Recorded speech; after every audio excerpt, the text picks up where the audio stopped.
Il était le cher typique qui ne pouvait pas avoir d'enfant. Elle était la femme qu'il avait laissé partir, mais lorsqu'il entra par erreur dans une chambre d'hôpital et la vit en plein travail, tenant un bébé identique au sien, l'impossible se produisit. Il s'évanouit. Raïcha avait 26 ans et n'avait toujours pas appris à dire non à Mira, peut-être parce que son amie était la seule personne au monde à la traiter comme si elle comptait vraiment, comme si elle n'était pas simplement la fille de la femme de ménage qui nettoyait les interminables couloirs du palais de Mansur, peut-être aussi parce qu'au fond elle était trop lasse pour résister, lasse de servir le café avec un sourire forcé, lasse de partager un petit appartement avec 2 amis qui ne faisaient jamais la vaisselle, lasse de se réveiller chaque jour sans espérer rien de différent. Lorsque le téléphone sonna ce samedi matin et que la voix enjouée d'Amira brisa le silence étouffant de la chambre, Aïcha sut déjà qu'elle était perdue. « Aïcha, tu dois aller à la villa. 2 semaines rien que pour toi. Plage privée, repos absolu. Tu t'épuises à travailler dans ce café. » La voix d'Amira débordait d'enthousiasme, de cette joie contagieuse que seules les personnes vraiment heureuses peuvent dégager. Raïcha imaginait son amie en Italie, probablement sur un balcon baigné de soleil, sirotant un vin raffiné et vêtue de robes de créateur valant plus de 3 mois de salaire. La différence entre leurs mondes n'avait jamais compté auparavant, mais ces derniers temps, Ixa ressentait plus intensément le poids de cette distance. C'était comme si chaque année qui passait rendait le fossé qui avait toujours existé entre elles plus évident, même si Mira ne s'était jamais donné la peine de le souligner. « Ramira, je ne peux pas », commença Aksa, mais sa phrase s'éteignit, car elle n'avait aucune raison valable de refuser. Elle n'avait aucun engagement important, personne ne l'attendait, absolument rien qui puisse l'obliger à apprendre cette routine monotone et épuisante. La vérité, c'est qu'elle avait peur. Peur d'accepter une telle générosité, peur de s'habituer à une vie qui ne serait jamais vraiment la sienne, peur de retourner à la réalité après avoir goûté à la vie sans se soucier des factures ni des doubles journées de travail. Mais Mira n'acceptait pas les excuses bidons, jamais. « Oui, tu peux, j'ai déjà prévenu tout le monde, tout est arrangé, et ne t'inquiète pas, Farouk ne sort jamais. Il est toujours en réunion avec les ministres, à régler des crises diplomatiques, fidèle à son rôle de cher, sérieux et acharné au travail. La dernière fois qu'il est venu en ville, c'était il y a environ 3 ans, après que sa fiancée l'ait quitté 1 semaine avant le mariage à cause d'un examen et d'une dispute. » Le nom de Farouk fit naître une étrange émotion dans la poitrine d'Aïcha, une sensation qu'elle n'arrivait pas à définir. De l'irritation peut-être, ou de la curiosité. Elle n'avait pas pensé à lui depuis des années, ou du moins elle faisait semblant. Farouk Mansur, le frère aîné d'Amira, l'héritier parfait, le cher impitoyable qui régnait d'une main de fer et ne souriait jamais en public. Le même garçon qui la taquinait à l'adolescence, l'appelant Aïcha la maladroite, parce qu'elle trébuchait sans arrêt. « Vraiment ?» demanda Aïcha, essayant de paraître détachée, mais sa voix était un peu plus aiguë qu'elle ne l'aurait voulu. Elle ne comprenait pas pourquoi cette information la troublait. Peu importait que Farouk ait été abandonné devant l'autel, ou qu'il soit toujours célibataire et amer. Il n'avait jamais été qu'une nuisance dans sa vie, le genre de personne qui semblait née pour vous rendre folle. Mais l'idée de le voir seul, blessé, peut-être même vulnérable, la perturbait étrangement. Richa secoua la tête, chassant ses pensées absurdes. Farouk Mansur n'était pas son problème. Il ne l'avait jamais été et ne le serait jamais. Certes, il était devenu encore plus renfermé par la suite, mais peu importe. « La maison est à toi », insista Aïra, et Aïcha perçut le sourire dans la voix de son amie. Elle savait que Mira s'inquiétait sincèrement pour elle, que cette invitation était motivée par une véritable affection, et c'était peut-être précisément pour cela qu'elle n'avait pas pu refuser. Cela faisait si longtemps que personne ne s'était soucié d'elle, que personne n'avait remarqué qu'elle s'épuisait lentement, perdant un peu d'elle-même à chaque service à la cafétéria, à chaque facture qu'elle peinait à payer. 2 semaines. Seulement 2 semaines loin de tout. C'était peut-être exactement ce dont elle avait besoin. D'accord. Aïcha finit par céder et entendit Mira crier de joie à l'autre bout du fil. Elles parlèrent encore quelques minutes des détails pratiques, comment se rendre au village, les clés qui seraient cachées sous un vase en céramique sur le balcon. Quand elle raccrocha, Aksa resta assise au bord du lit un long moment, à contempler la chambre en désordre, la peinture écaillée des murs, la petite fenêtre donnant sur la ruelle sale. Elle avait 26 ans, et toute sa vie tenait dans un sac à dos usé.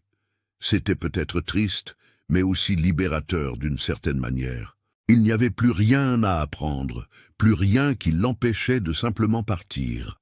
Pendant qu'Ia rangeait ses maigres possessions, Farrukh Mansur, assis à des kilomètres de là, dans l'imposante salle du trône du palais, était entouré de conseillers qui discutaient sans fin de réformes économiques et d'accords commerciaux. Il avait 35 ans et régnait déjà depuis 10 ans, depuis que son père avait abdiqué en faveur de son fils aîné. Une décennie entière consacrée au royaume, à ses sujets, aux responsabilités incessantes. Farrukh se souvenait à peine de ce que c'était que d'avoir du temps pour lui, simplement d'exister sans le poids de la couronne. Les réunions s'éternisaient, et chaque minute lui paraissait une éternité. Son corps était épuisé, son esprit exténué, mais il ne pouvait se permettre de montrer la moindre faiblesse. Un cher ne pouvait se permettre d'être fatigué. Lorsque la réunion prit enfin fin et que la nuit tomba sur le palais, Farrukh salua tout le monde et resta seul dans la pièce. Le silence était assourdissant après des heures passées à écouter des voix, à discuter de chiffres et de stratégies. Il se massait les tempes, essayant d'apaiser le mal de tête lancinant qui le poursuivait depuis des jours. Il avait besoin de dormir, mais il savait que même allongé, le sommeil ne viendrait pas. Jamais. Son esprit était constamment en ébullition, oscillant entre le présent et l'avenir, planifiant, anticipant, se préparant aux prochains problèmes. Vivre ainsi était épuisant, mais c'était la seule vie qu'il connaissait. Votre Excellence, avec tout le respect que je vous dois, n'a pas pris un seul jour de congé depuis plus d'1 an. Le secrétaire particulier s'approchait peut-être avec prudence, comme s'il avait affaire à un animal dangereux. Farrukh le regarda avec cette expression froide qui maintenait tout le monde à distance. Il n'aimait pas qu'on s'inquiète pour lui, il n'aimait pas qu'on insinue qu'il était incapable de prendre soin de lui-même. Il était un véritable désastre, il gouvernait des millions de personnes. Il prenait des décisions qui affectaient des vies entières. Bien sûr, il connaissait ses limites, ou du moins, c'est ce qu'il se répétait chaque soir, lorsqu'il s'allongeait et que le sommeil lui fuyait. « Je n'ai pas besoin d'un jour de congé, » répondit Farrukh d'une voix ferme et résolue, mais le secrétaire ne céda pas comme à son habitude. Il y avait dans le regard de l'homme plus âgé quelque chose, une inquiétude sincère, qui fit hésiter Farrukh. Peut-être était-il plus mal loti qu'il ne le pensait. Si même le secrétaire, qui d'ordinaire obéissait aux ordres sans broncher, osait insister. Farrukh se leva de sa chaise, sentant chaque muscle de son corps protester contre ce mouvement. Il vieillissait, ou du moins c'est ce qu'il ressentait ces derniers temps, vieux et seul. « Excusez-moi, mais vous en avez besoin. Le médecin vous a déjà mis en garde contre votre niveau de stress. La villa en bord de mer est disponible. Vous feriez bien de vous reposer, même quelques jours seulement, » poursuivit le secrétaire, avec une fermeté dans la voix que Farrukh remarquait rarement. Il aurait pu le licencier, ignorer ses conseils et continuer à s'épuiser au travail. Mais une petite voix lasse en lui désirait ardemment l'accepter. Il voulait s'évader de tout cela, ne serait-ce qu'une semaine. Il rêvait de se réveiller sans contraintes horaires, sans engagements urgents, sans le poids constant des responsabilités qui l'écrasaient.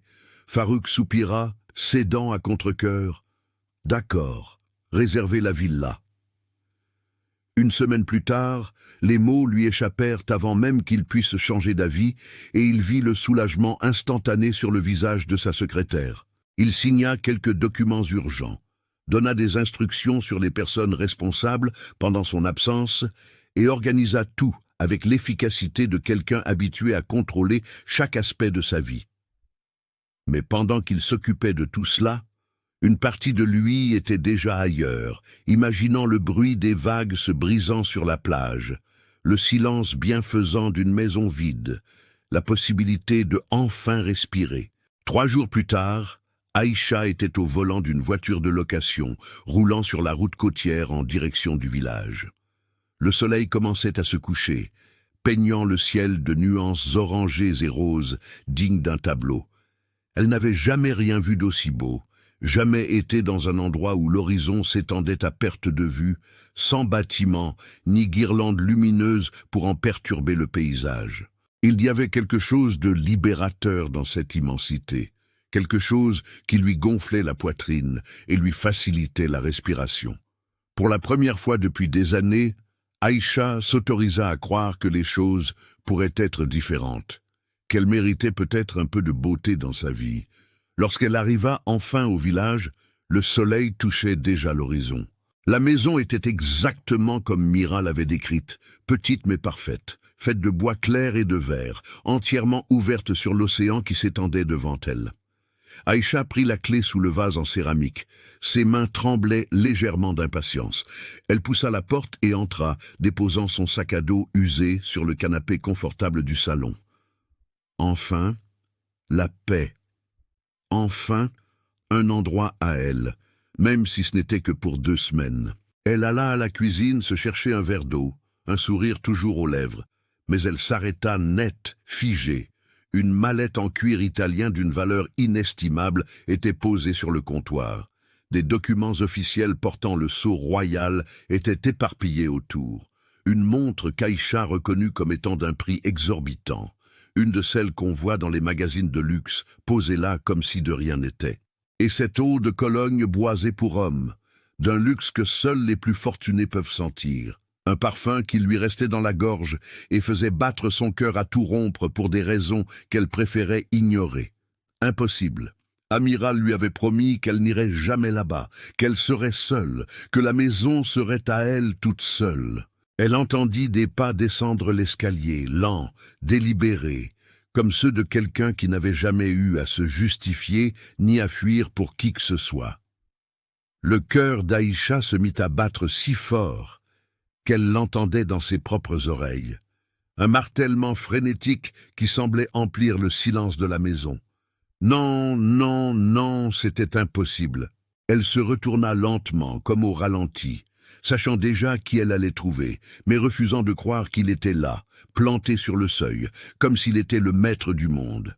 Parce que, techniquement parlant, l'était-il vraiment ? Farouk Mansour était différent du garçon agaçant dont elle se souvenait. Il avait mûri, devenant le genre d'homme qui faisait s'arrêter les femmes dans la rue pour le dévisager. Ses cheveux étaient mouillés, des gouttelettes d'eau ruisselant sur sa nuque comme s'il sortait de la douche. Sa chemise blanche était légèrement ouverte, dévoilant un bout de torse qu'Ixa n'aurait absolument pas dû remarquer. Le pantalon beige sur mesure lui allait à merveille, comme seuls les vêtements de luxe savent le faire.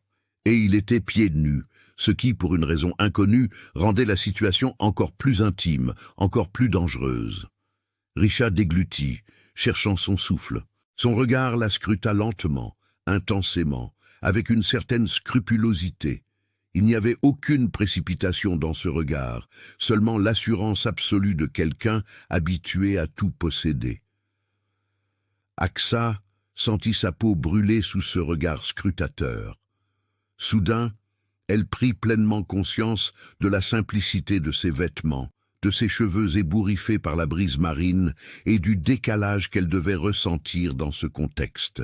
Il croisa les bras, puis un sourire se dessina au coin de ses lèvres. Ce fichu sourire suffisant, elle s'en souvenait si bien, celui qui l'avait exaspérée adolescente. Mais maintenant, ce n'était plus seulement de l'irritation. Il y avait quelque chose de plus, quelque chose de dangereux et de tentant. « Petite maladroite », dit-il d'une voix grave et rauque, teintée d'un amusement nonchalant qui lui noua l'estomac. « Bien sûr que c'est toi. » Et à cet instant, tandis que le soleil se couchait et que Farrukh Mansoura la fixait comme si elle était une énigme fascinante qu'il avait tout le temps du monde pour résoudre, Aïcha sut qu'elle venait de commettre la plus grosse erreur de sa vie. Car 2 semaines dans cette maison avec cet homme ne pouvaient pas bien se terminer, c'était certain. Mais le problème, c'est qu'en le voyant là, si irritant et si absurdement attirant, une partie d'elle se fichait éperdument du désastre qui allait se produire. Richa ferma les yeux très fort, essayant de rassembler le peu de dignité qui lui restait. « Ne m'appelle pas comme ça. » Sa voix était plus ferme qu'elle ne l'aurait cru, tant ses nerfs étaient à vif. Il y avait quelque chose de profondément troublant dans sa façon de se tenir là, si près, qu'elle sentait la chaleur émaner de sa peau, si sûre de lui qu'il semblait aspirer tout l'oxygène de la pièce. Le parfum précieux et boisé l'envahit, provoquant une étrange et dangereuse sensation de malaise dans son estomac. Richa détestait qu'il ait encore cet effet sur elle. Elle détestait que les années de séparation n'aient pas effacé le souvenir de la façon dont il pouvait la déstabiliser d'un simple regard. « Pourquoi ? Tu trébuches encore sur tout ?» Farrukh inclina la tête, son sourire irritant s'élargissant, tandis que ses yeux sombres scrutaient son visage avec une lenteur excessive, s'attardant une fraction de seconde sur ses lèvres avant de revenir à ses yeux. Il y avait quelque chose de provocateur dans ce regard, cet même amusement agaçant de leur adolescence, mais désormais teinté de quelque chose de plus adulte, de plus dangereux. Richa sentit ses joues s'empourprer et se maudit intérieurement. Voilà pourquoi il ne méritait pas le pouvoir de la faire rougir. Il ne méritait pas de savoir qu'après toutes ces années, elle pouvait encore le déconcerter. « Tu es toujours aussi impossible. » Aïcha fit un pas en avant au lieu de reculer, refusant de montrer la moindre faiblesse. Elle vit une lueur de surprise dans ses yeux, suivie d'une expression qui ressemblait presque à de l'approbation, comme s'il appréciait qu'elle n'ait pas cédé. « Laisse-moi deviner. Tu es venu ici pour échapper à une réunion importante. Tu ne tiendrais pas un jour de plus à être la personne parfaite que tout le monde attend de toi. » Il y avait une provocation dans ses paroles, un défi à peine voilé. S'il la taquinait, elle lui répondrait toujours du taquinage. Farrukh répondit sans hésiter, et il y avait quelque chose de presque sincère dans cet aveu. Il descendit la dernière marche, se rapprochant encore, envahissant complètement son espace personnel. Et toi, toujours aussi têtu, toujours incapable d'admettre tes torts. Son sourire s'élargit en observant son expression changer. Parce que, si je ne me trompe pas, Mira a probablement oublié de mentionner qu'elle avait réservé la villa, tout comme elle a oublié de me dire qu'elle t'avait invité. Il croisa les bras et ses muscles se dessinèrent sous sa chemise blanche. Donc, techniquement, aucun de nous ne devrait être surpris. Ma sœur a toujours été nulle pour coordonner ce genre de choses. Aïcha n'aimait pas avoir raison. Cela ressemblait exactement à quelque chose que Mira ferait, tellement absorbée par son propre bonheur qu'elle en oublierait de vérifier des détails importants comme des réservations contradictoires. « D'accord, » dit-elle entre ses dents serrées. « Alors nous avons tous les deux le droit d'être ici. Mais je suis arrivée la première. » C'était une affirmation puérile, et elle le savait dès que les mots ont franchi ses lèvres. Mais il était trop tard pour revenir en arrière. Le sourire de Farrukh devint encore plus irritant, ce genre de sourire qui disait clairement qu'il la trouvait adorable quand elle était en colère, ce qui ne faisait que l'énerver davantage. « Oh, c'est donc comme ça que ça marche ?» Farrukh fit un pas de plus, si près qu'Aïcha dut incliner la tête en arrière pour maintenir son contact visuel. Premier arrivé, premier servi. Intéressant.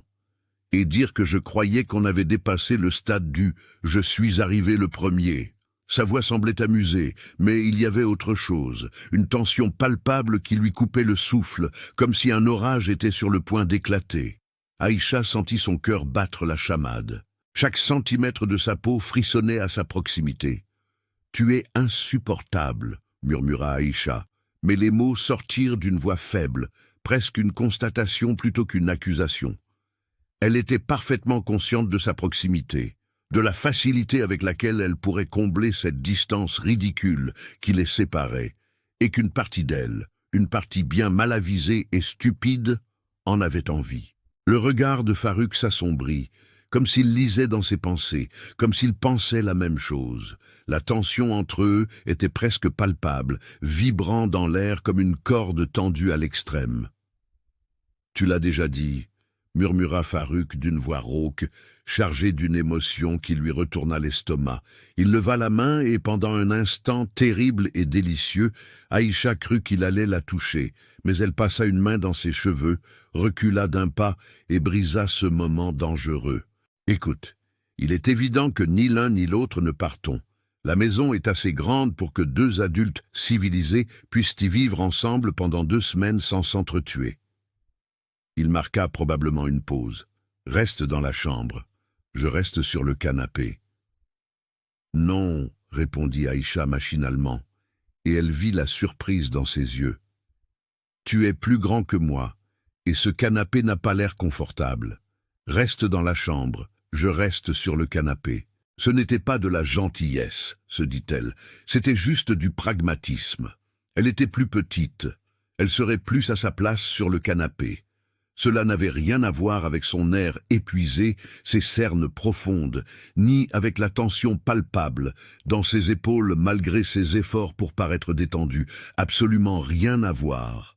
« Non », rétorqua Farouk. Son entêtement faisait écho au sien. « Techniquement, tu es mon invité. Même si tu es inattendue et agaçante, tu gardes la chambre. » Ils se fixèrent du regard campés sur leur position. C'était absurde. Ils se disputaient pour savoir qui dormirait dans la position la moins confortable. Mais il y avait autre chose dans leur conversation. Quelque chose qui les empêchait de se sentir redevables l'un envers l'autre. Le besoin de garder un semblant de contrôle dans une situation déjà complètement hors de contrôle. « La maison a 2 chambres, finit par dire Aïcha en croisant les bras. Tu l'as déjà dit. L'une est en rénovation, l'autre est libre. Pourquoi ne pas en louer une chacun? Cela semblait la solution la plus évidente, la plus logique. Moins de contact signifiait moins de risque de malaise, moins de risque de gaffe, car le risque était bien réel. Elle le sentait à la façon dont son corps réagissait à sa proximité, à la façon dont son regard s'attardait sur sa bouche quand il pensait qu'elle ne le remarquait pas. Parce que la pièce en rénovation n'a pas de porte et que les murs sont à moitié vides, expliqua Farouk. Et pour la première fois, il y avait presque une pointe d'amusement dans sa voix, sans que ce soit à ses dépens. Mira a décidé d'en faire un atelier d'artiste ou quelque chose comme ça. Elle a commencé les travaux il y a 6 mois, et évidemment, elle a oublié de les terminer avant de partir en lune de miel. Il secoua la tête, et Aïcha vit une lueur d'affection sincère dans ses yeux lorsqu'il parla de sa sœur. Alors, oui, techniquement, il y a 2 pièces, mais une seule est habitable. Et tu vas la garder? J'ai déjà dit non, insista Aïcha. Mais son argument commençait à s'essouffler, principalement parce qu'une partie d'elle, une partie irritante et importune, commençait à trouver son entêtement séduisant, ce qui était complètement ridicule et inacceptable. Elle ne trouvait pas Farouk Mansour séduisant. Il était irritant, arrogant et impossible. Le fait qu'il ait proposé de dormir sur le canapé inconfortable, juste pour qu'elle soit à l'aise, ne changeait rien. Absolument rien. Aïcha prononça le nom de Farouk, et il y avait quelque chose de différent dans sa voix maintenant, plus douce et plus grave.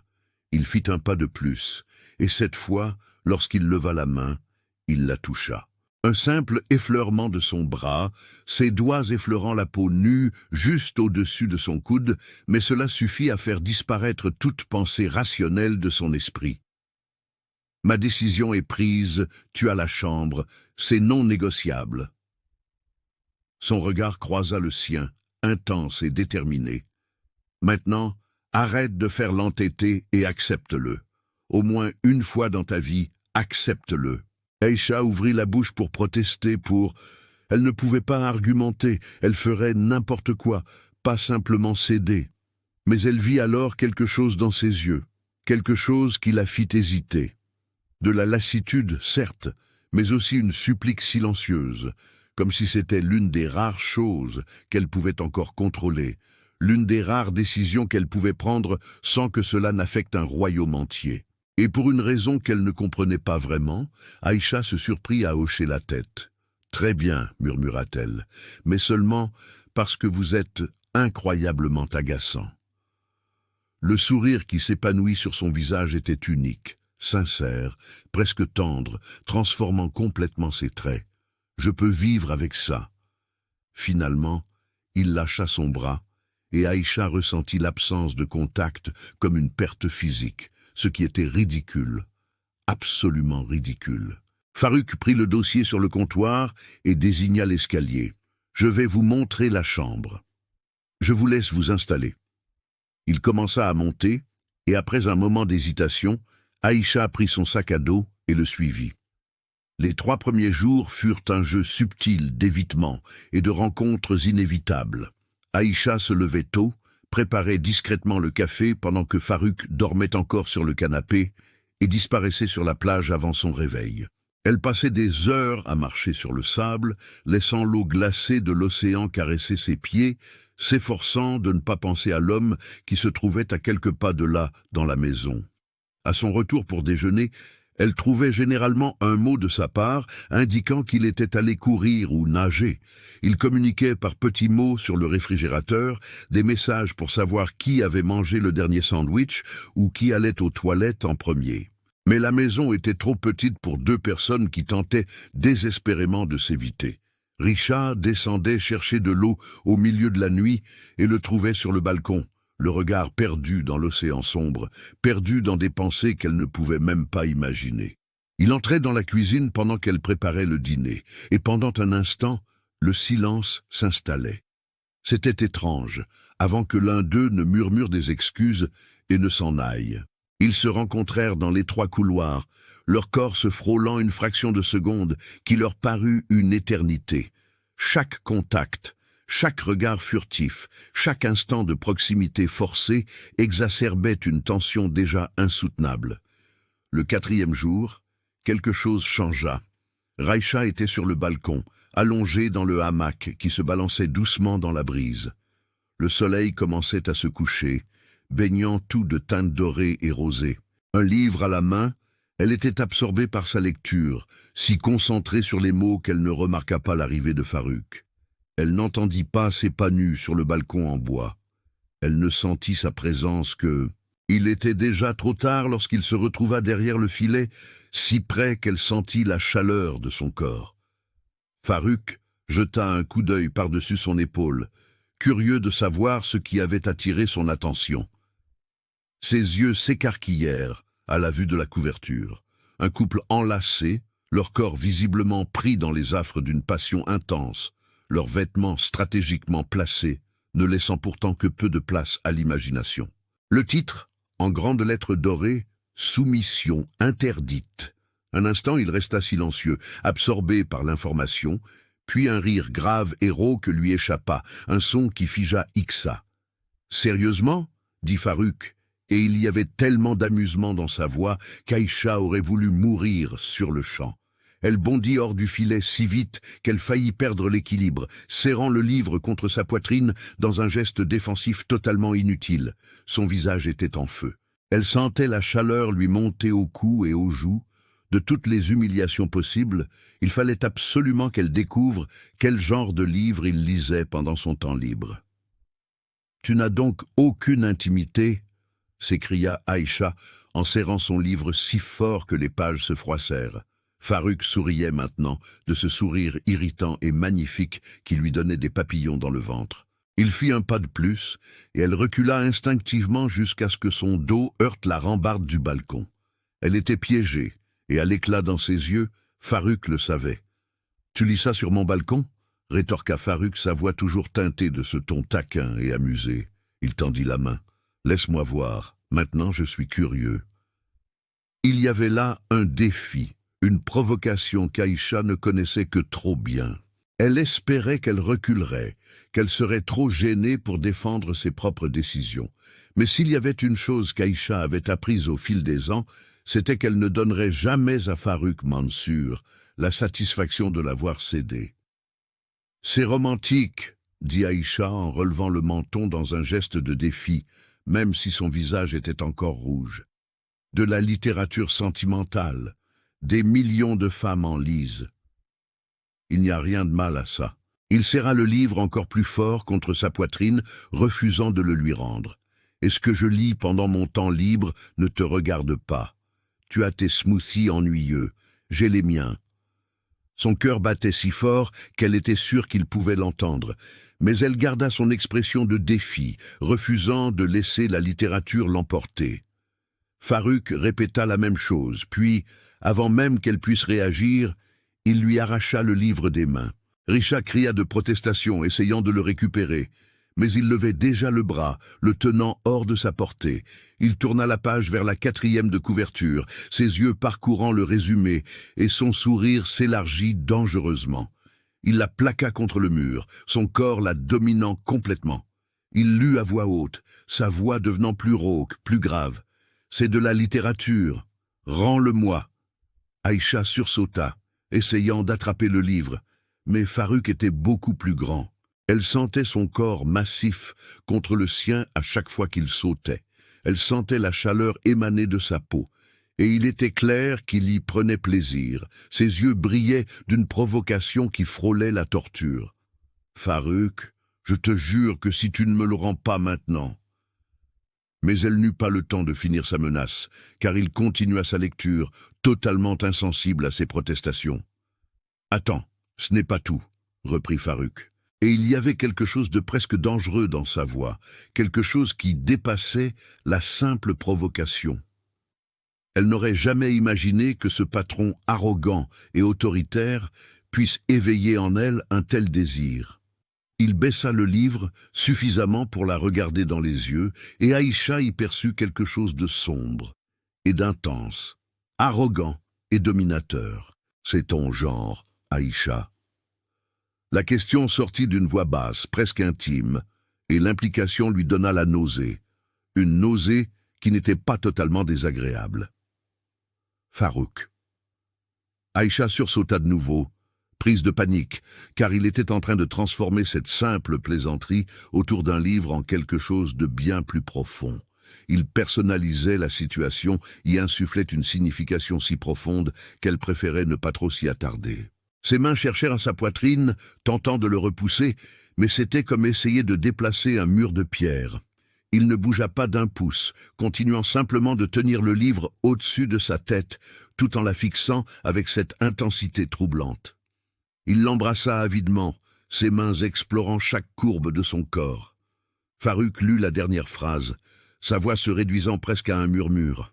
Finalement, il baissa le livre, non pour le lui rendre, mais pour la regarder droit dans les yeux en disant « Eh bien, Aïcha, qui aurait cru que tu aimais ça ? Il y avait de la provocation, oui, mais aussi quelque chose de plus.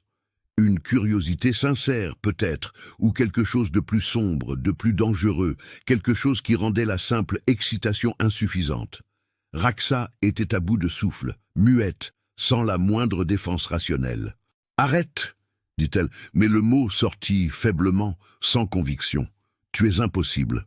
Rends-moi le livre. » Elle était parfaitement consciente de leur proximité, de la facilité avec laquelle elle pourrait combler cet infime espace entre eux, et qu'une partie d'elle, une partie très mal avisée et très stupide, désirait ardemment le faire. Elle voulait faire taire sa bouche provocatrice, de la seule manière qui lui paraissait sensée à cet instant. « Je suis impossible !»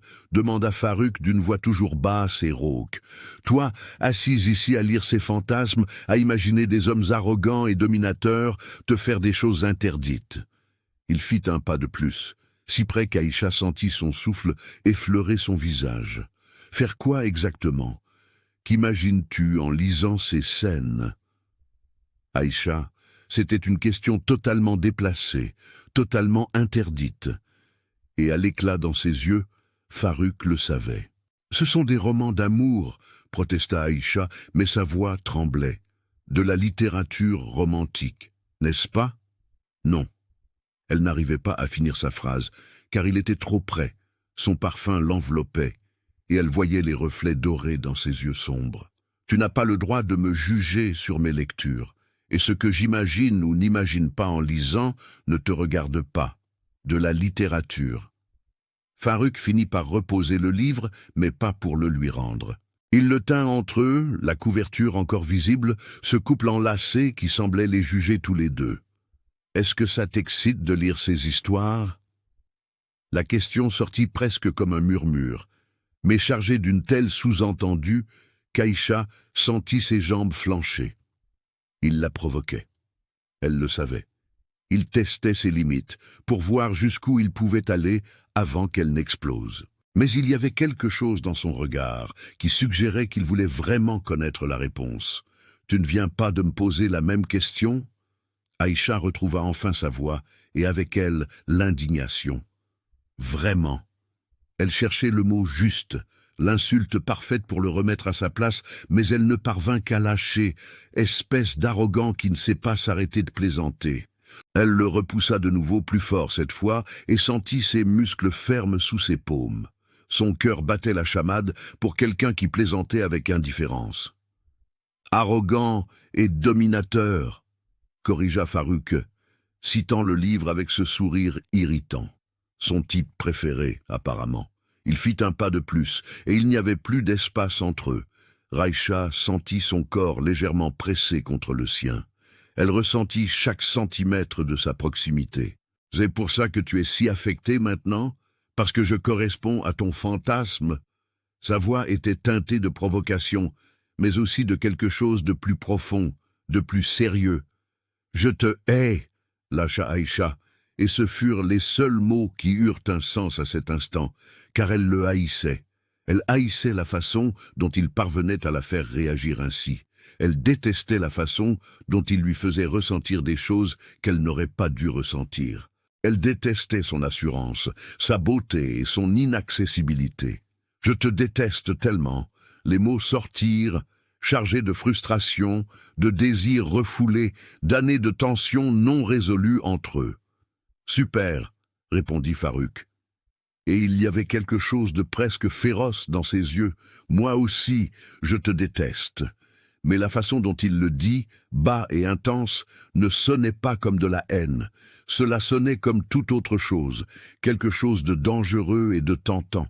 Ils étaient face à face, respirant bruyamment, leurs corps pressés l'un contre l'autre d'une manière totalement inappropriée et inévitable. Son regard se posa sur sa bouche, et le sourire disparut enfin, remplacé par une expression bien plus grave. L'atmosphère changea. Les taquineries s'estompèrent, remplacées par quelque chose de plus dense, de plus électrique. Richo, quand son expression changea, quand l'amusement laissa place à quelque chose de plus sombre, de plus avide. Elle devait se dégager, le repousser et s'enfuir. Elle aurait dû faire n'importe quoi plutôt que de rester là, à fixer ses lèvres, se demandant ce que ce serait de l'embrasser, si ce serait aussi intense que les scènes des livres qu'elle lisait, aussi envahissant, aussi dévorant que les personnages qui la faisaient soupirer. « Rends-moi le livre » murmura Aïcha, mais sa voix était faible, tremblante, vacillante. Elle ne regardait même plus le livre. Elle le regardait, lui, sa mâchoire serrée, ses yeux qui s'étaient assombris jusqu'à devenir presque noirs.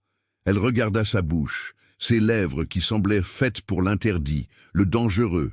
« Viens le chercher !» le provoqua Faruk. Sa voix était si rauque qu'elle était presque méconnaissable. Il tenait toujours le livre, mais il l'avait visiblement oublié, tout comme elle. Car rien d'autre ne comptait que cette tension insoutenable entre eux, cette attirance qu'ils avaient combattue pendant 4 jours et qui était enfin inévitablement sur le point d'exploser. Aïcha ne savait pas qui avait fait le premier pas, si c'était elle qui l'avait attiré à elle ou lui qui avait réduit la distance. Elle savait seulement que, soudain, ses lèvres étaient sur les siennes, intenses, avides et dominantes, exactement comme dans les livres qu'elle lisait. Ses mains lâchèrent le livre oublié et se posèrent sur sa taille, l'attirant encore plus près. Raïcha aurait dû le repousser. Elle aurait dû le gifler. Elle aurait dû faire n'importe quoi sauf ce qu'elle faisait, l'attirer encore plus près. Ses doigts s'enfonçaient dans ses cheveux, sa bouche s'ouvrait pour lui, tandis que sa langue cherchait la permission. Le baiser était tout ce qu'elle avait imaginé, et rien de ce à quoi elle s'était préparée. Il était dévorant, désespéré, des années de tension explosant en un instant. Ses mains glissèrent le long de son dos, fermes et possessives, et Aïcha se cambra contre lui, en voulant plus, en ayant besoin de plus. Elle sentait son cœur battre aussi vite que le sien. Elle sentait son souffle haletant, autant que le sien. Lorsqu'il se détacha enfin, juste assez pour reprendre son souffle, ses yeux étaient fous et ses lèvres gonflées. « Richa » murmura-t-il contre ses lèvres. Il y avait quelque chose de presque révérencieux dans la façon dont il prononça son nom. Puis il l'embrassa de nouveau, plus profondément cette fois. Et toute trace de raison s'évanouit. Ils atteignirent à peine la chambre, descendant les escaliers en titubant, s'arrêtant tous les quelques pas pour s'embrasser encore. Ses mains étaient partout, mémorisant chaque courbe, et les siennes aussi, explorant les muscles de son dos, le sentant trembler sous son contact. Lorsqu'ils atteignirent enfin la chambre et que la porte se referma derrière eux, Aïcha sut qu'elle avait franchi un point de non-retour, que cela, quoi que ce soit, allait tout changer entre eux. Mais lorsque Farouk la serra de nouveau dans ses bras, lorsqu'il l'embrassa encore avec ce désir désespéré, elle découvrit qu'elle s'en fichait complètement, que peut-être, juste peut-être, certaines limites étaient faites pour être franchies.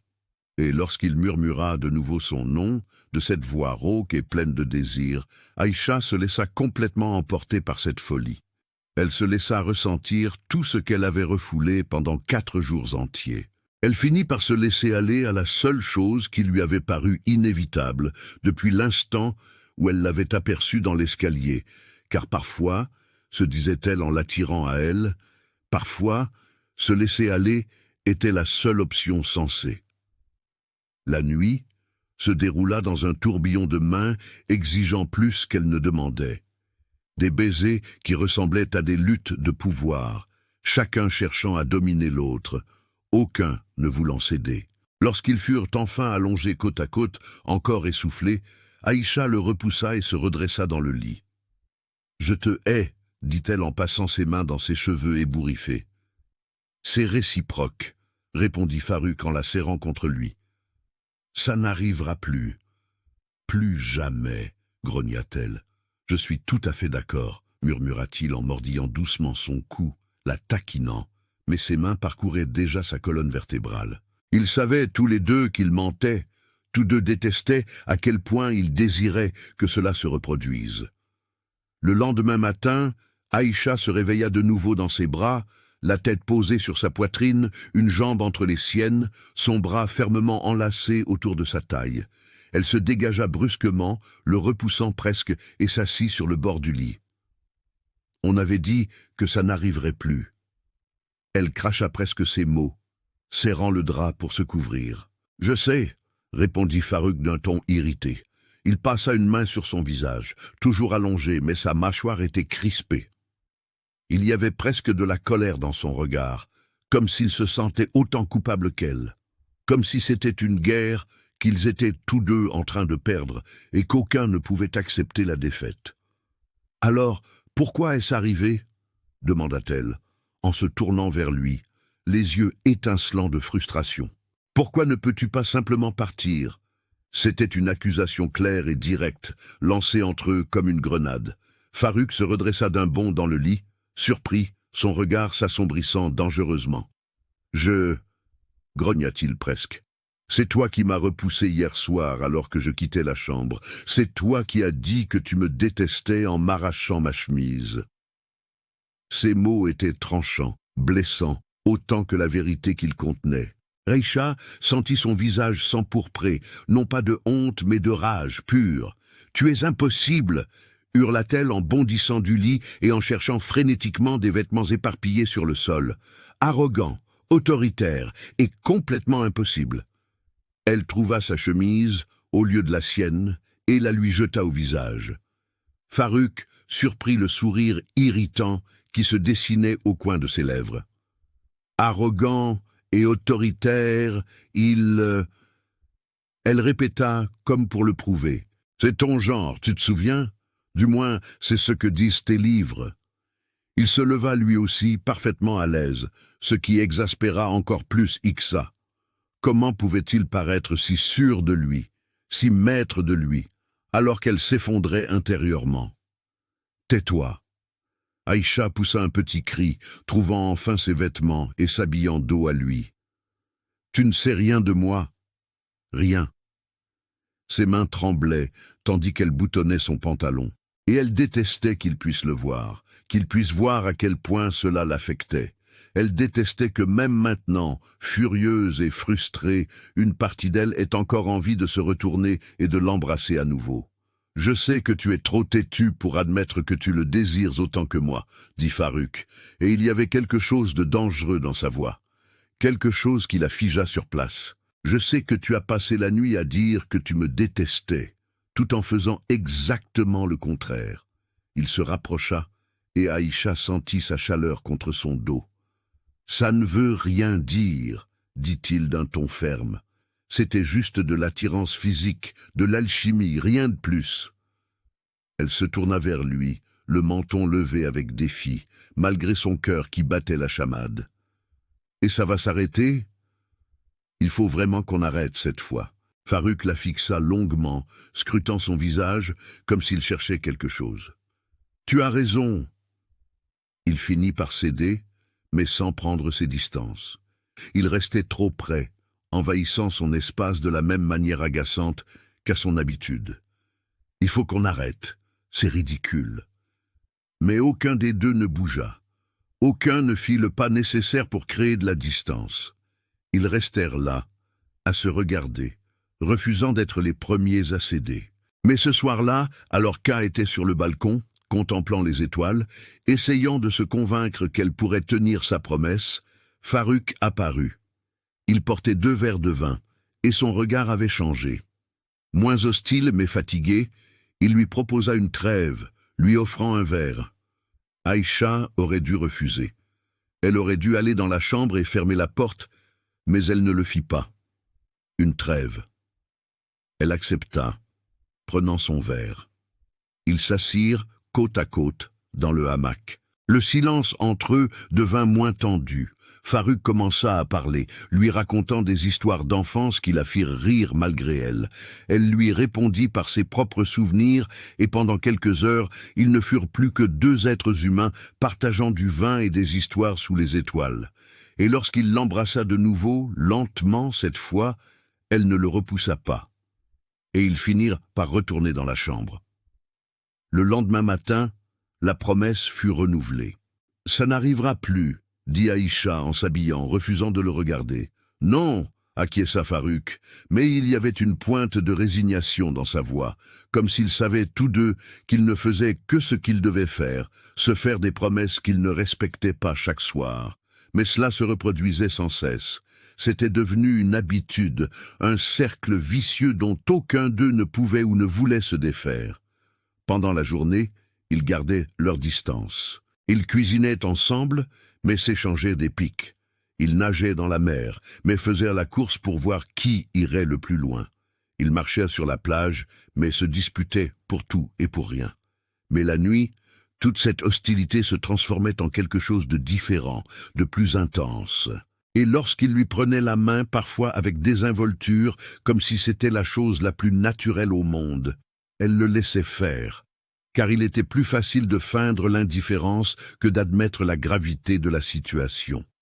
Mais aucun des deux n'évoquait la véritable nature de leurs sentiments, aucun des deux ne parlait de l'avenir. Que se passerait-il une fois les 2 semaines écoulées? Se reverrait-il ou ferait-il comme si de rien n'était? Le silence qui entourait cette affaire était assourdissant, s'épaississant de jour en jour. Et ce silence commençait à la ronger de l'intérieur, d'une manière que les disputes n'avaient jamais su faire, car elle tombait profondément et irrémédiablement amoureuse. Elle le voyait à la façon dont son cœur s'emballait au son de ses pas, à la façon dont elle mémorisait chaque expression de son visage, à la façon dont même leurs disputes semblaient être les préludes à quelque chose de plus profond. Et cela la terrifiait plus que tout, car Farrukh continuait d'agir comme s'il vivait dans une bulle, comme si le monde extérieur n'existait pas, comme s'il n'y avait aucune conséquence. Mais le monde existait bel et bien. Il était le Cher, souverain d'un royaume entier, héritier d'une dynastie ancestrale. Sa vie était faite de protocoles, d'apparitions publiques, de mariages arrangés avec des femmes de familles nobles. Et elle était la fille d'une servante, d'une serveuse, une inconnue à ses yeux. Au bout de ces 2 semaines, il retournerait au palais, aux obligations de la vie royale. Et elle ne serait plus qu'un souvenir, un secret d'été, quelque chose qu'il ne révélerait jamais à personne. Le 10e jour, elle préparait du café dans la cuisine lorsqu'il apparut derrière elle, l'enlaçant par la taille et l'embrassant dans le cou. « Bonjour » murmura-t-il contre sa peau. Et il y avait dans sa voix une tendresse qui contrastait avec toutes les disputes qu'ils avaient eues pendant la journée. Raïcha aurait dû se dégager, maintenir la distance qu'elle s'était juré de garder chaque matin, mais elle n'y arrivait pas. « Bonjour » répondit-elle, se laissant aller contre lui un instant de plus. Farrukh, qui la fit pivoter dans ses bras, la regarda dans les yeux d'une façon qui lui glaça le sang. Un instant, on aurait dit qu'il allait dire quelque chose d'important, quelque chose qui changerait tout. Il entr'ouvrit les lèvres, les mots se formant clairement sur le bout de sa langue. Elle retint son souffle, attendant, mais son téléphone sonna. Une sonnerie stridente et insistante qui brisa l'instant comme du verre. Farrukh soupira, une frustration familière revint sur son visage. Il la lâcha et décrocha. « Oui » répondit-il, sa voix changeant instantanément, devenant plus formelle, plus froide. « Je comprends. Non, je m'en occuperai à mon retour. Oui, vendredi. » Le mot explosa entre eux comme une bombe. Vendredi. Dans 4 jours. Il raccrocha, retourna vers elle, l'embrassa sur le front comme si de rien n'était, comme s'il n'avait pas confirmé la date de leur rupture, mais ne dit rien de l'appel, n'offrit aucune explication, aucune consolation.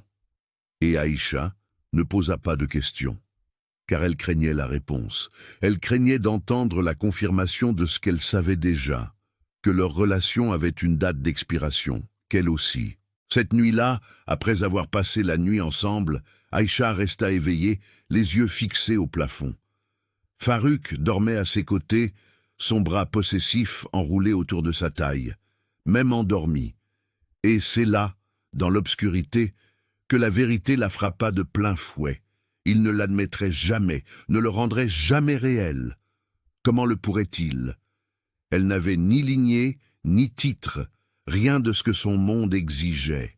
Il la voulait peut-être là, dans cette bulle, loin de tout, mais dehors, elle serait une honte, un scandale, la fille de la servante qui avait l'audace de s'impliquer avec le Cher. On se moquerait d'elle, on la raillerait, on remettrait en question son jugement. Et Farrukh, qui avait passé sa vie à régner d'une main de fer, à exercer un contrôle absolu, ne le permettrait jamais. Il ne permettrait jamais qu'elle devienne sa faiblesse aux yeux du royaume. Des larmes se mirent à couler silencieusement, imbibant l'oreiller. Raïcha se mordit la lèvre pour étouffer ses sanglots, ne voulant pas le réveiller.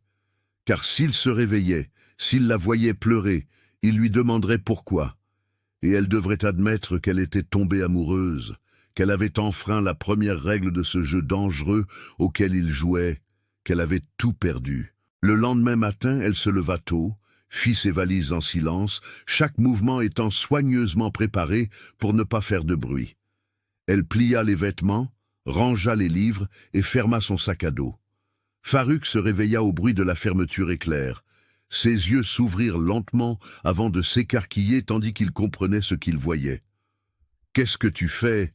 demanda-t-il. Sa voix était rauque de sommeil, mais déjà empreinte de confusion. « Je pars », répondit Aïcha, sans le regarder, tout en continuant à faire ses valises. Ses mains tremblaient, mais elle garda son sang-froid. Elle devait partir avant de perdre ses moyens, avant qu'il ne dise quelque chose qui la fasse changer d'avis, avant qu'elle ne se persuade que peut-être, juste peut-être, cela pourrait marcher. « Pourquoi ?»« Il nous reste encore 3 jours, » dit Farrukh en se redressant dans le lit. Une véritable confusion se peignit sur son visage. comme s'il ne comprenait pas pourquoi elle mettait fin à leur relation si tôt, comme si ces 3 jours allaient tout changer. « Je dois y aller », finit par répondre Aïcha en fermant sa valise. Elle refusait toujours de le regarder. Elle n'osait pas. Aïcha commença à le faire, puis l'arrêta.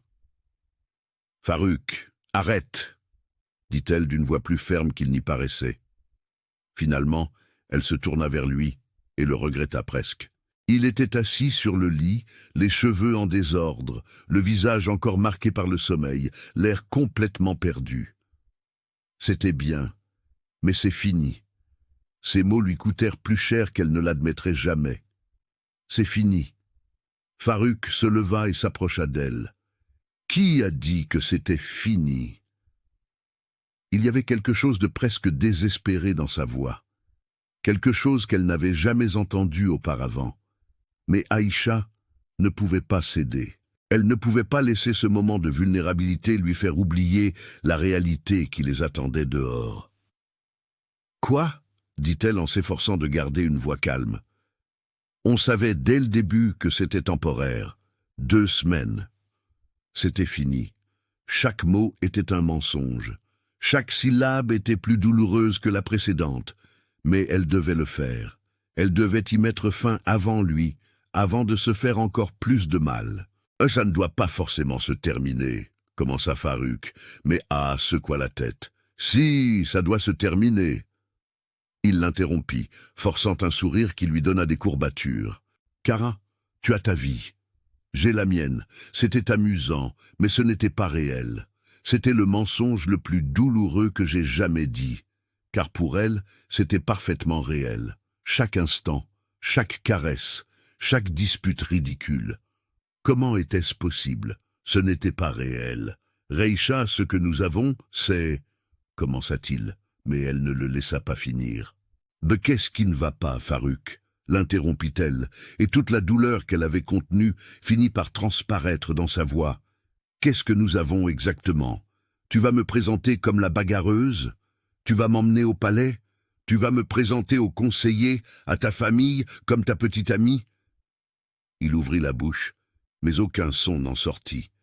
Il la referma, et ce silence fut plus éloquent que n'importe quel mot.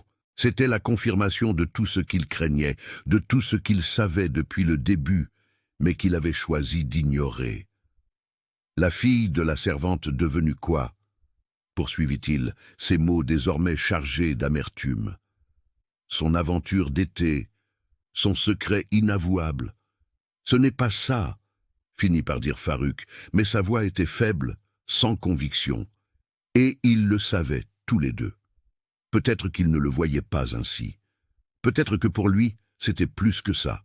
Mais peu importait ce qu'il ressentait, s'il ne pouvait pas le concrétiser, le faire exister en dehors de ces 4 murs. « Oui, je m'en doutais », dit Aïcha en prenant son sac à dos. Les larmes menacèrent de couler, mais elle les retint de toutes ses forces. Elle n'allait pas pleurer devant lui. Elle n'allait pas lui donner la satisfaction de voir à quel point cela la détruisait. Il était bon, Farouk, vraiment. Mais il savait toujours comment ça finirait. Elle se dirigea vers la porte. « N'zest t'attend » dit Farouk. Et il y avait quelque chose de brisé dans sa voix qui faillit la faire s'arrêter. Faillit. « Non » répondit-elle, en secouant la tête. Les larmes finirent par couler, mais elle ne se retourna pas pour qu'il les voie. « Ne me complique pas la tâche, je t'en prie. » Elle continua de marcher, chaque pas plus difficile que le précédent. Elle le dépassa et il lui saisit le bras. « Reste 3 jours de plus. On parlera, on trouvera une solution, » dit-il. Et il y eut cette supplique qui lui brisa encore davantage le cœur. Mais Aïcha recula doucement, n'osant pas le regarder. « Il n'y a rien à régler, » dit-elle d'une voix douce. « Je n'ai plus ma place dans ton monde, Farouk. Je n'y ai jamais eu ma place. Et c'est bien comme ça, je l'ai toujours su. » C'était la vérité la plus douloureuse de toutes, celle qu'elle avait tenté d'ignorer depuis leur premier baiser. Ils venaient de mondes différents, impossibles à concilier. « Tu crois que ça m'importe ?» demanda Farouk, la colère dans la voix. Colère, frustration et quelque chose qui frôlait dangereusement le désespoir. Mais Aïcha plongea son regard dans le sien une dernière fois, gravant chaque détail dans sa mémoire, car elle savait qu'elle n'en aurait plus jamais l'occasion. « Je pense que tu devrais, » répondit-elle doucement, puis elle prononça les mots les plus difficiles qu'elle ait jamais prononcés. « Au revoir, Farouk. » Et elle partit. Elle descendit l'escalier, traversa la pièce et ouvrit la porte. Chaque pas était une torture. Chaque mouvement, un effort herculéen, mais elle ne s'arrêta pas, ne se retourna pas, car si elle le regardait, si elle voyait son visage, elle perdrait son courage et resterait. Farouk se tenait au milieu de la pièce, les poings serrés, avec l'envie de courir après elle, de crier qu'elle avait tort, qu'il se fichait des mondes, des protocoles ou de ce que pensaient les autres. Mais il ne courut pas, il ne cria pas. Il resta là, paralysé, tandis qu'il entendait la porte se refermer en bas, car au fond de lui, une partie de lui savait qu'elle avait raison, et cette partie le déchirait. 3 semaines plus tard, Exa était dans la salle de bain de l'appartement, fixant les 2 lignes du test de grossesse. Enceinte. Ses mains tremblaient tellement qu'elle faillit laisser tomber le test. Elle prit son téléphone, ouvrit ses contacts, le doigt sur le bouton d'appel. Un instant, juste un instant, elle y réfléchit, puis elle se souvint de son silence lorsqu'elle lui avait demandé ce qu'ils étaient. Son absence de réponse, la façon dont il l'avait laissé partir sans se battre, verrouillant son téléphone. Il n'avait jamais voulu ça. Il ne l'avait jamais vraiment désiré. Elle n'allait pas se retrouver enceinte et devenir une autre obligation, un autre problème à régler pour lui. Elle allait s'en sortir seule. 3 mois plus tard, elle était à l'hôpital. Les douleurs étaient vives, constantes, terrifiantes. Le médecin l'examina et fronça les sourcils, une inquiétude manifeste se lisant sur son visage. « Nous vous emmenons immédiatement en maternité », dit-il d'un ton pressant. Aa sentit la peur l'envahir, plus forte que jamais, et elle ignorait que Farouk se trouvait dans le même hôpital, à quelques couloirs de là. Des mois plus tard, Farouk était épuisé. La cérémonie d'inauguration du nouveau service de pédiatrie avait duré des heures, ponctuée de discours pompeux, de photos officielles et de poignées de main interminables. Il avait financé cette aile, accompli toutes ses tâches comme si de rien n'était. Mais il fonctionnait en pilote automatique. Depuis 9 mois, tout était automatique. Se réveiller, gouverner, dormir, recommencer sans rien ressentir, incapable de ressentir autre chose que cette douleur sourde qui s'était installée dans sa poitrine depuis le départ d'Aïcha du village. Après la cérémonie, il congédia ses conseillers et parcourut seul les couloirs, consultant des courriels urgents du gouvernement sur son téléphone portable. Peu importait. Plus rien ne semblait avoir d'importance. Il avait essayé d'oublier, s'était plongé dans le travail, était redevenu la force froide et impitoyable que tous attendaient. Mais ce n'est que la nuit que son souvenir le hantait, sa façon de rire, ses disputes, ses baisers, comme si elle le haïssait et l'aimait à la fois. Il s'engagea dans le mauvais couloir, trop distrait pour s'en apercevoir. Il poussa la porte de la chambre 304 sans frapper, croyant que c'était la sortie, mais il se trompait. C'était une salle d'accouchement. Et là, dans le lit, pâle et en sueur, se tenait-elle, la femme qui l'avait hanté à chaque seconde ces derniers mois. Farouk. La voix d'Aïcha était faible, tremblante, et le monde de Farouk s'arrêta net. Il ne parvenait pas à comprendre ce qu'il voyait. Aïcha allait en plein travail, seule. Son esprit peinait à reconstituer les événements, à accepter la réalité qui se déroulait sous ses yeux. Des mois s'étaient écoulés depuis son départ. Elle était enceinte lorsqu'elle était partie, et il ne l'avait jamais su. Elle avait porté ce fardeau seule pendant des mois. Une infirmière s'approcha rapidement, essayant de le guider vers la sortie. « Monsieur, vous ne pouvez pas rester ici. C'est une salle d'accouchement privée. » Farouk ne regarda même pas l'infirmière, son regard rivé sur Aïcha. Elle souffrait, elle était seule, elle traversait l'épreuve la plus terrifiante de sa vie. Et il n'était pas là, il n'avait jamais été là, car il avait été trop lâche pour se battre pour elle. « S'il vous plaît, restez, » murmura Aïcha. Et c'est ce « s'il te plaît » brisé, cette vulnérabilité qu'elle ne laissait jamais transparaître, qui le ramena à la réalité. « Je reste, dit Farrukh d'une voix rauque. Il s'approcha du lit, prit sa main, et lorsqu'elle la serra fort pendant une contraction, il ressentit chaque vague de douleur comme si c'était la sienne, car c'était le cas. Tout était de sa faute. « Tu es un idiot !» lui cracha Aïcha entre deux contractions. « Un idiot complet. »« Je sais !» répondit Farrukh en s'essuyant le front avec un linge humide. Les heures s'éternisaient, chacune plus intense que la précédente. « Je te déteste !» dit Aïcha pendant une autre contraction, serrant sa main si fort que ça lui faisait mal. « Je te déteste tellement !» Farrukh la serra fort contre lui, la laissant libérer toute sa douleur et sa colère. « Je sais, je me déteste aussi, répondit-il. « Eh bien, au moins, on est d'accord sur quelque chose, dit-elle en souriant entre deux halètements de douleur. Et puis, le bébé naquit, un petit garçon parfait qui pleurait à chaudes larmes. L'infirmière le nettoya rapidement et le déposa dans les bras d'Aïcha. Farrukh regarda et sentit l'air lui manquer. C'étaient ses yeux, la forme de son visage était la sienne. Ce bébé était son portrait craché. Et soudain, tout devint à la fois clair et absurde, car Farrukh était stérile. Le diagnostic avait été posé des années auparavant, après un accident lors d'un voyage diplomatique. Les médecins avaient été formels. Il ne pourrait jamais avoir d'enfant. C'est pourquoi sa fiancée l'avait quitté. C'est pourquoi il avait repoussé Ixa et cherchait désormais un miracle impossible. La pièce se mit à tourner, puis tout devint noir. À son réveil, il était allongé sur un brancard dans le couloir, un médecin penché sur lui. « Excellence, vous avez perdu connaissance. » Farrukh se redressa brusquement. « Le bébé. Comment est-ce possible? Je suis stérile. » Sa voix était brisée. Dans des cas exceptionnels, la fertilité peut se rétablir partiellement après des années, expliqua le médecin. Le bébé est le vôtre, Excellence. Il lui fallut un instant pour comprendre. Farrukh retourna presque en courant dans la chambre. Richa était là, le bébé dans les bras, et lorsqu'elle le regarda, la colère brillait dans ses yeux. « Tu t'es évanoui. » Bien sûr, typique. Sa voix était chargée de sarcasme, malgré son épuisement. Farrukh s'approcha lentement. « Pourquoi ne me l'as-tu pas dit ?» demanda-t-il, la voix brisée. « Tu es resté là quand je suis parti, » rétorqua Aïcha, les yeux brillants. « Tu n'as pas résisté, tu ne m'as pas poursuivi. Qu'est-ce que j'étais censé penser?